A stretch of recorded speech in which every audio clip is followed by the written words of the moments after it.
풍요로운 교회를 찾아주신 모든 분들을 주님의 이름으로 축복하고 환영합니다. 저는 오늘 여러분들과 함께 믿음으로 산다는 것이라고 하는 말씀의 제목으로 함께 은혜의 말씀을 나누고자 합니다. 참 요즘에 여러 가지 생각들, 많은 생각들 우리가 하게 되는데요. 저와 비슷한 상황이나 처지에 있는 작은 교회 목사님들, 그런 목사님들을 보면서 또 전화로도 여러 가지 이야기를 나누면 참 별로 할 말이 없어요. 별로 할 말이 없는 그러한 시대에 있습니다. 요즘에 일어나는 기독교와 관련된 여러 사건에 대해서도 이야기를 나누고 있지만, 그러면서 다 같이 하는 이야기가 이제는 어디 가서 목사다라고 얘기하기가 좀 부끄럽다, 어떤 의미에서 좀 부끄럽다 하는 이야기를 해야 되는 그러한 시대가 아닌가라는 생각을 하게 되고 또 그런 이야기를 나누게 됩니다. 여러 가지의 사건들, 기독교와 연관된 사건들을 보면서 그것이 정말 기독교가 세상에 어떻게 보면 조롱거리로 전락하고 있는 그러한 모습이 우리에게 있지는 않은가라는 생각과 함께 많은 염려가 되고 있어요. 며칠 전에 신문에서도 교회에서는 집단 감염을 걱정하고 있는 상황인데 천주교나 불교에서는 0명이다. 이런 이야기를 볼 때도 정말 기독교라고 하는 종교가 사회에 미치는 영향력 또는 여러 가지의 그런 일들 우리가 어떻게 생각해야 되는지 참 많이 고민하게 되는 그러한 시대를 우리는 살고 있습니다. 사랑하는 성도 여러분, 그래요. 우리는 지금 그런 시대를 살고 있는 거죠. 세상은 복음을 비꼬고 조롱하고 때로는 우스갯거리로 만들고 있어요. 심지어는 이단인 신천지와 기독교가 다를 게 뭐가 있냐라는 말까지 나올 정도입니다. 지금으로부터 약 2000년 전 초대교회 당시에도 이런 일들이 있었어요. 복음을 부끄러워하여서 자신이 기독교인이다라고 하는 것을 숨겨야 하는 사람들이 있었습니다. 그 당시 로마는 제국적인 자부심과 권세의 상징이었습니다. 누구나 일생에 한 번만이라도 로마를 방문하고 싶어 했고, 로마를 방문한 사람들은 그 웅장함의 경탄을 금치 못했고요. 또한 로마 황제를 신격화하고 있는 로마 안에서는 어느 누구도 감히 다른 신을 섬기고 있다, 자신의 신앙을 드러낼 수 없는 그러한 상황들이었습니다. 이것이 당시 시대가 주는 기독교에 대한 압박이었어요. 그것 때문에 자신이 기독교인임에도 불구하고 부끄러운 모습의 신앙인으로 살아야 하는 수많은 기독교인들이 그 당시에 살아가고 있었다라고 하는 거죠. 바울 사도는 그들을 향해서 이렇게 선포합니다. 이 선포는 단순히 기독교인들만을 향한 선포가 아니라 로마라고 하는 국가와 로마 황제 그리고 로마인들을 향한 선포이고요. 아니 어떤 의미에서는 전 세계를 향한 선포라고 말할 수 있겠습니다. 내가 복음을 부끄러워하지 아니하노니. 내가 복음을 부끄러워하지 아니하노니 라고 선포하고 있습니다. 여러분, 적어도 바울 사도가 로마에 방문해서 복음을 전하고 싶다면, 그리고 로마의 법정에 서서 자신을 변론해야 한다면 좀 더 신중하게 생각하고 말하고 행동해야 맞는 것 아니겠습니까? 하지만 바울은 그런 생각하지 않았어요. 오히려 바울은 이 복음에 대해서 내가 빚진 자라고 선포하고 있고 그 복음을 전하길 원한다. 나는 복음을 선포할 것이다 라고 이야기하고 있고 내가 복음을 부끄러워하지 않는다 라는 선포를 하고 있습니다. 사랑하는 성도 여러분, 저는 지난 한 주간 이 말씀을 생각하면서 또 로마서를 우리가 다시 한번 읽어가기로 또 말씀을 전하기로 생각하면서 솔직히 제 자신에 대한 이 바울사도의 고백으로 인한 제 자신에 대한 부끄러움이 생겨나고 있었던 거죠. 지금 이 시대에 일어난 기독교의 문제들 때문에 내 자신 스스로 위축되고 내 마음으로 복음을 부끄러워하지는 않았는지 내 자신을 뒤돌아보는 시간이 될 수밖에 없었어요. 아니, 어떤 의미에서는 지금 기독교인이라고 하는 사람들 또는 교회에 일어나는 여러 가지 일들 때문에 우리 스스로 위축되고 부끄러워하는 모습들은 혹 없는지. 과연 여러분들은 어떠십니까? 여러분은 지금 여러분들이 믿고 있는 이 복음에 대해서 부끄러움이 없으십니까? 누군가 옆에 동료가 기독교에 대해서 비판적인 이야기를 하면 때로는 그 사람 외면하고 나는 기독교인이다 라고 이야기하지 못하는 그런 모습을 발견한 적은 혹시 없는지. 또는 같이 신앙생활 하는 사람들끼리 모여서도 어느 교회, 어느 목사, 어느 성도 우리가 도마 위에 올려놓고 난도질하면서 욕하면서 그렇게 부끄러운 모습의 신앙인으로 우리가 살지는 않았는지요.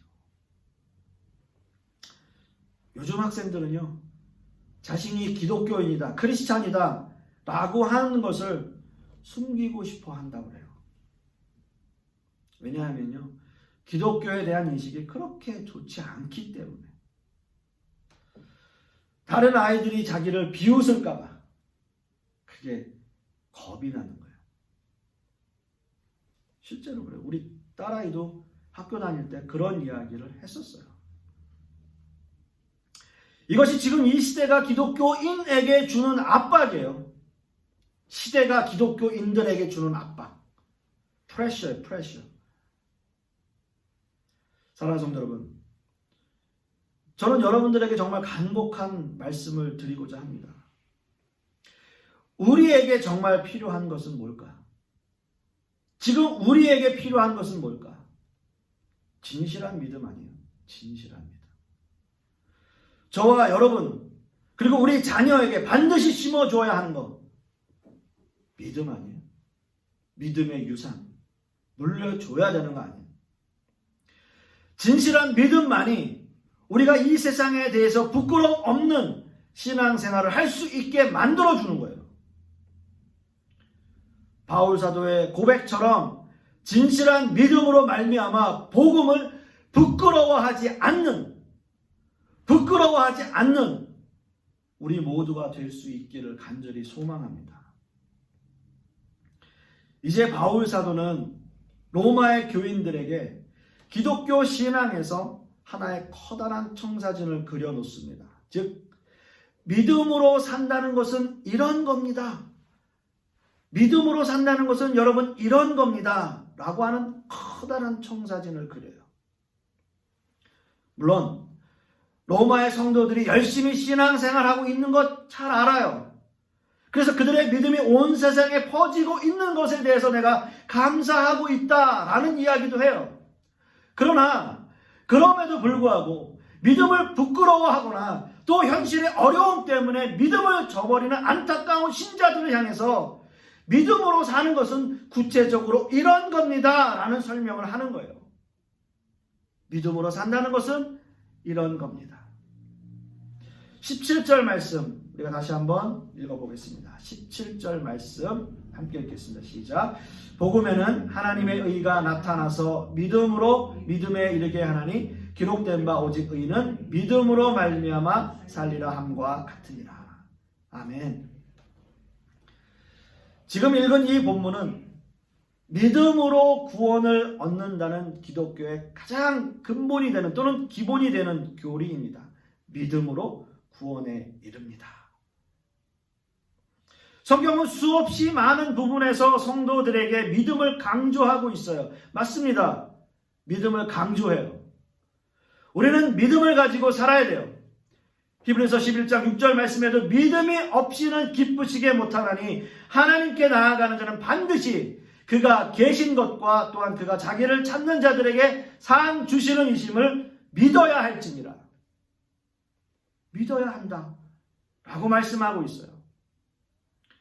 이렇게 성경은 우리에게 믿음을 강조합니다.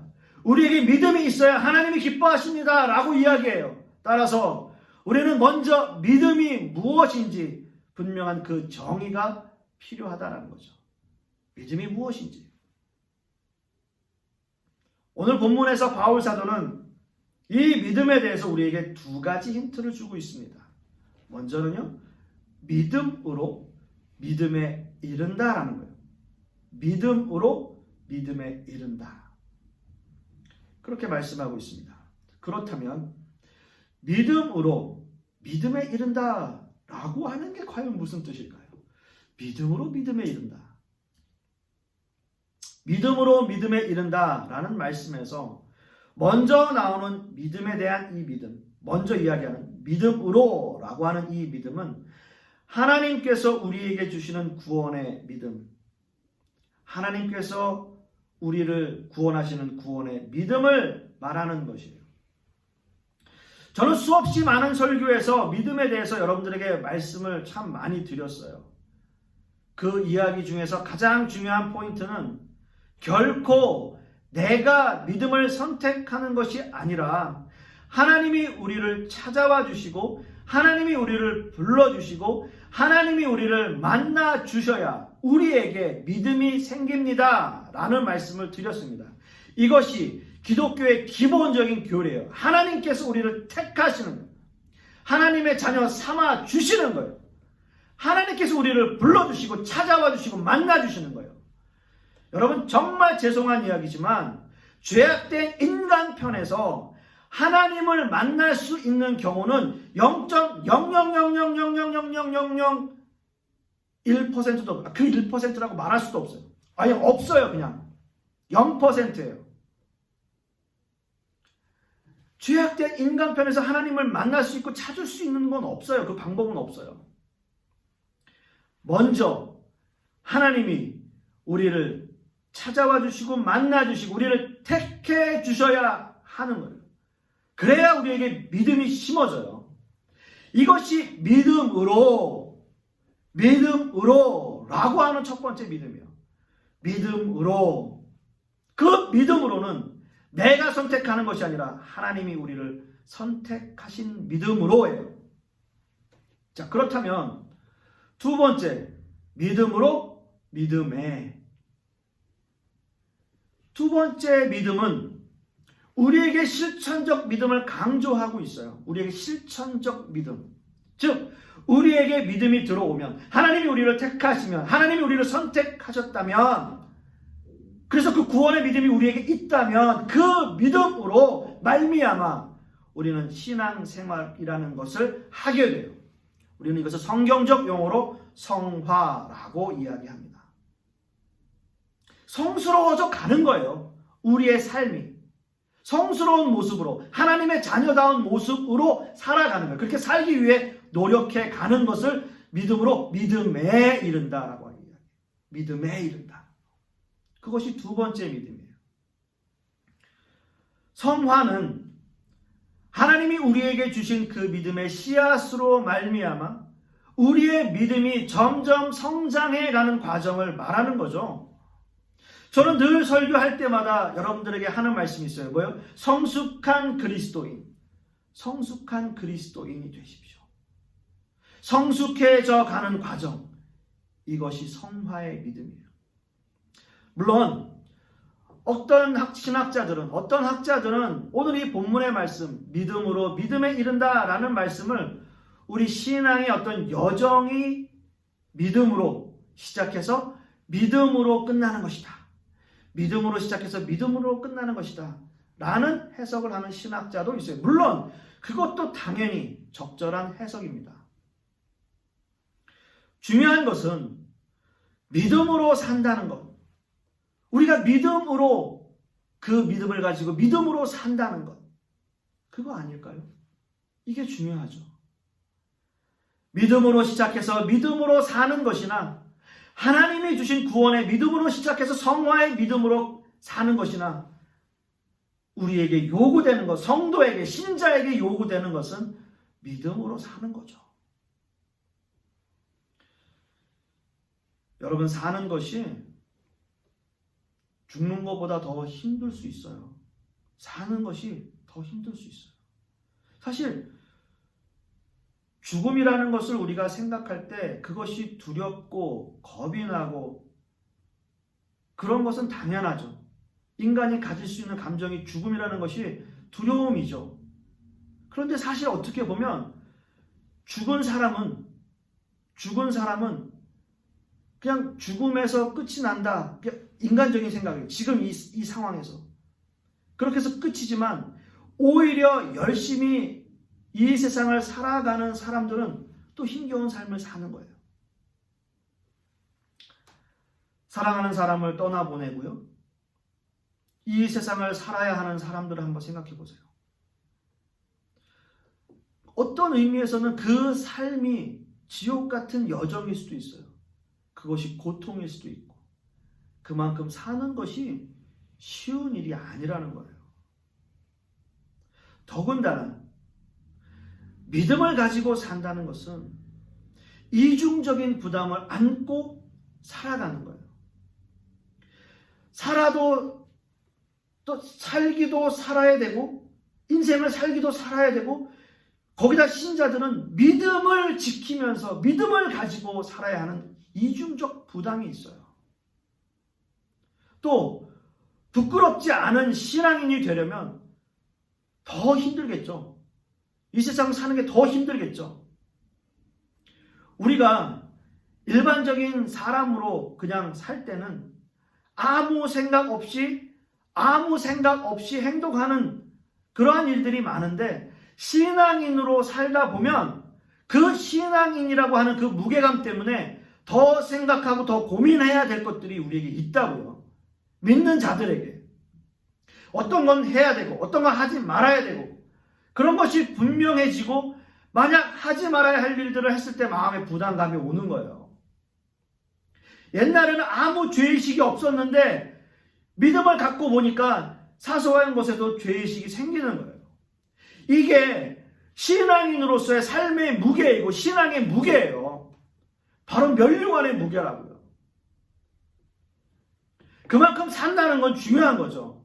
그만큼 믿음으로 산다는 것은 우리에게 엄청난 헌신과 인내와 희생을 강조하고 있는 삶이에요.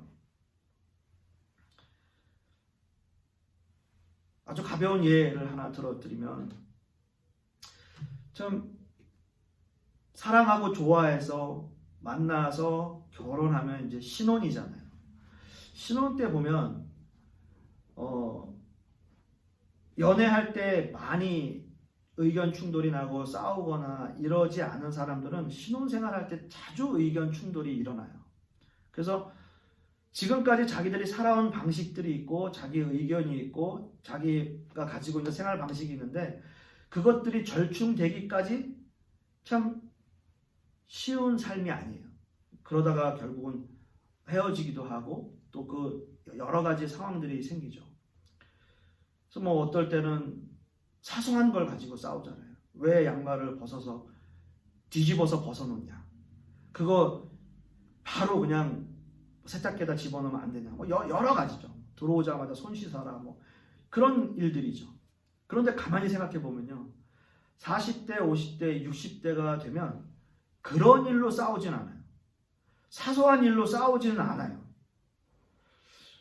그리고 이제 그때쯤 되면 뭐 저도 이제 제 나이 정도 50, 60 이렇게 되면 뭔가 상대방의 얼굴이 불편하면 생각해요. 내가 뭘 잘못했을까? 이걸 먼저 생각하게 돼요. 뭐 물론 상대방도 마찬가지겠죠. 그런 거예요. 그래서 이러한 사소한 일로 40대, 50대, 60대, 70대 분들은 깨지지 않아요. 왜냐하면 삶을 통해서 주는 그 시간의 무게를 그들이 그만큼 견뎌왔기 때문이죠. 우리는 이것을 무시할 수 없습니다. 믿음으로 산다는 것이 쉬운 것이 아니겠죠. 그렇기 때문에 노력해야 된다라는 말씀을 저는 늘 드려요. 열심히 믿음으로 살려고 노력하는 사람들. 그래서 성숙한 그리스도인의 모습으로 살아가기 위해 노력하는 것. 그것이 믿음에 이르는 신앙인의 모습입니다. 그러한 모습에 저와 여러분들이 되시기를 간절히 소망합니다. 그렇다면 이제 마지막으로 바울 사도가 말하는 믿음에 대한 두 번째 힌트는 과연 무엇인가 라는 거죠. 그것은 바로 오직 의인은 믿음으로 말미암아 살리라 라는 말씀이에요. 오직 의인은 믿음으로 말미암아 살리라. 이 말씀이 굉장히 중요한 말씀입니다. 어떻게 보면 로마서에서 가장 핵심이 되는 말씀이 바로 이 말씀이에요. 오직 의인은 믿음으로 말미암아 살리라. 기독교에서 가장 중심이 되는 말씀. 하지만 바울 사도는 이 말씀을 인용하면서 믿음에 대한 어떤 교리적인 부분을 다루고 있지는 않는 것 같습니다. 많은 신학자들이 이 본문을 통해서 믿음에 대한 교리를 정립하고 있지만 정작 이 말씀을 인용하고 있는 하박국서는 믿음을 통한 삶의 실천에 대해서 그 말씀에 중심을 두고 있어요. 어떤 기독교적인 교리적인 이야기가 아니라 이 말씀은 오직 의인은 믿음으로 말미암아 살 것이라는 이 말씀은 오히려 그 삶의 실천, 그것에 중심을 두고 있는 메시지라는 거예요. 저는 로마서 서론을 말씀드리면서 로마 교회 성도들이 여러 고통 가운데 있다라는 사실을 말씀을 드렸습니다. 내부적으로는 유대인들에 대한 핍박이 있고요. 외부적으로는 로마 정부의 핍박이 로마의 성도들을 괴롭혔던 거죠.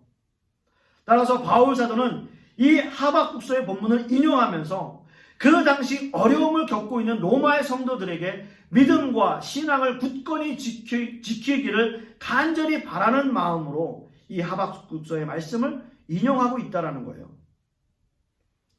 자, 그렇다면 오늘 본문에서 바울 사도가 하박국서를 통해서 말하고자 하는 오직 의인은 믿음으로 산다라고 하는 뜻은 과연 무엇이겠냐라는 거죠. 먼저 여러분들에게 이런 질문을 한번 드려보고 싶습니다. 신앙생활을 하시면서 우리는 하나님 앞에 여러 가지의 질문들을 해요. 때로는 그 질문에 원망이 섞이기도 하고요. 주로 어떤 질문들을 우리는 많이 하고 있나요? 하나님 앞에 드려지는 그 질문들. 하나님, 이렇게 열심히 예배드리고 기도하고 말씀을 읽고 있는데 왜 제 기도를 들어주시지 않는 거죠? 이러한 질문들. 하나님, 나보다 저 사람이 더 나쁜 사람 같은데 저 사람을 왜 벌하시지 않죠? 왜 저 사람이 나보다 더 잘 되는 거죠? 내가 더 잘 돼야 맞는 것 아닙니까? 정말 하나님께서 살아계시다면 이러시면 안 되는 것 아닙니까? 하나님, 이건 아니잖아요. 제가 미국에서 담임 목회할 때도 어떤 집사님, 그 전에 계셨던 전임 목사님에 대한 불만이 참 많았어요. 새벽에 기도하시면서 눈물을 흘리면서 두 손을 번쩍 들고, 하나님, 이건 아니잖아요. 하나님, 이건 아니잖아요. 아니긴 뭐가 아니에요. 그게 맞는데. 하나님, 이게 공평한 건가요? 하나님, 이게 정의로운 건가요? 우리는 그런 질문들을 많이 해요. 저 역시도 그래요. 하나님, 이게 맞습니까? 하나님, 이렇게 되는 게 정말 정의로운 건가요? 그런 질문들 참 많이 합니다. 하박국서는요, 특이하게도 하박국 선지자의 두 가지 질문과 하나님의 그 대답, 응답, 그리고 하박국 선지자의 기도로 이루어진 말씀이에요. 그런데 하박국 선지자의 질문이 지금 이 시대를 살아가는 우리에게도 너무나 공감되는 질문이었어요. 하박국 선지자의 첫 번째 질문은 이렇습니다. 첫 번째 질문은요, 하나님, 이스라엘 민족이 나쁜 것 압니다. 이스라엘 민족 나빠요. 이스라엘 민족이 하나님의 말씀을 거역하고 있는 것 잘 압니다. 그렇지만요, 이스라엘보다 더 나쁜 저 바벨론, 그들을 들어서 이스라엘을 벌하시는 것, 그건 너무한 거 아닙니까? 이게 첫 번째 질문이에요. 이스라엘 민족이 나쁜 건 아는데 이스라엘 민족보다 더 나쁜 바벨론을 들어서 이스라엘을 치는 건 그건 아니지 않습니까, 하나님? 하박국 1장 4절 말씀을 보시면 이러므로 율법이 해이하고 정의가 전혀 실현되지 못하오니 이는 악인이 의인을 애워쌌으므로 정의가 굳게 행하여 지민이다 라고 말씀하고 있습니다. 그렇습니다, 여러분. 이는 누가 봐도 불공평한 일이에요. 나도 나쁘지만 나보다 더 나쁜 사람이 나보고 뭐라고 하면 여러분 기분이 어떠실까요? 우리 이렇게 얘기하겠죠. 너나 잘해. 너나 잘해. 공평하지가 않아요. 기분 나쁜 일이에요. 여러분 이 질문에 공감하십니까? 믿지 않는 세상 사람들이 믿는 사람들을 무시하고 멸시하는데도 오히려 믿지 않는 일반인들보다 보란듯이 더 잘 될 때 우리는 이런 질문을 하나님 앞에 드리게 되는 거예요. 그리고 생각하게 됩니다. 당연히 사람이라면 하나님을 믿는다는 이익이 뭘까? 성경에서 약속하고 있는 축복은 과연 어디에 있을까? 라는 생각을 우리는 하게 됩니다. 다 그래요. 저부터도 그래요. 그런 생각 하게 되죠. 그런데 여러분 참 놀라운 것은요. 하나님께서는 이 질문에 대해서 의외의 대답을 하신다는 거예요.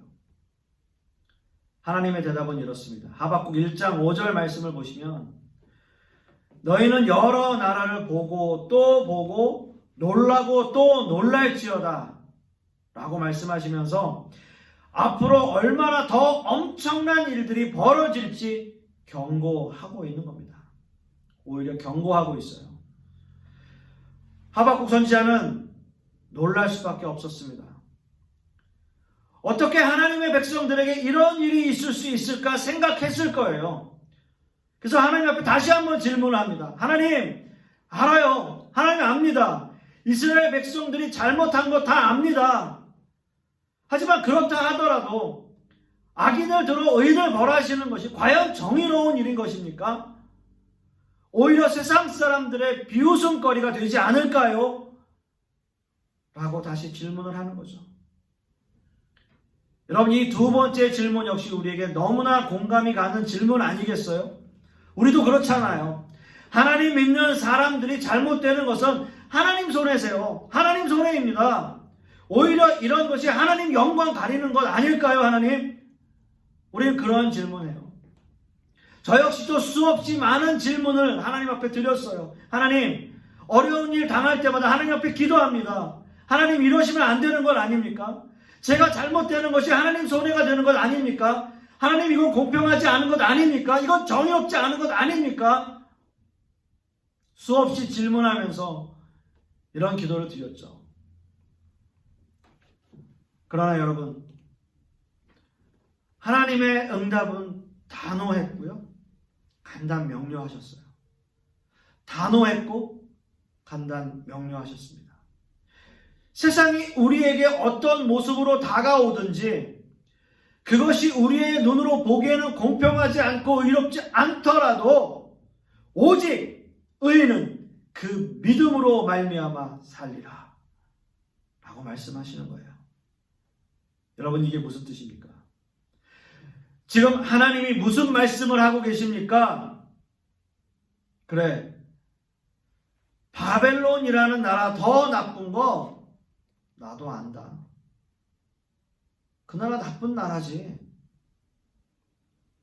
그 나라는 그 나라대로 내가 심판할 것이다. 그러나 이스라엘아, 제발 불순종하지 말고 믿음으로 살아라 라는 말씀이죠. 결론은 그거예요. 바벨론은 이스라엘 민족을 다스리기 위한 하나님의 도구이었습니다. 바벨론을 통해서 이스라엘을 깨우치게 하기 위한 도구로 사용되고 있는 것이 바로 바벨론이라는 거예요. 그리고 주변 국가들을 사용하고 계셨어요. 그들은 하나님의 때에 하나님께서 알아서 하실 거예요. 하나님께서 하실 일이에요. 그것은 우리가 상관할 일이 아니에요. 그렇기 때문에 지금의 이 환란에서 이스라엘이 해야 할 것은 단 한 가지, 믿음으로 사는 거예요. 믿음으로 사는 거예요. 이것이 하나님의 응답이에요. 사랑하는 성도 여러분, 우리도 마찬가지 아닐까요? 우리가 세상에 대해서 환난을 당하는 이유가 과연 뭘까요? 나보다 더 나쁜 사람이 더 잘 되는 이유가 과연 뭘까요? 세상 사람들이 믿는 사람들보다 더 잘 되는 이유가 과연 뭘까요? 하나님이 하실 일이에요. 내가 상관할 일이 아니에요.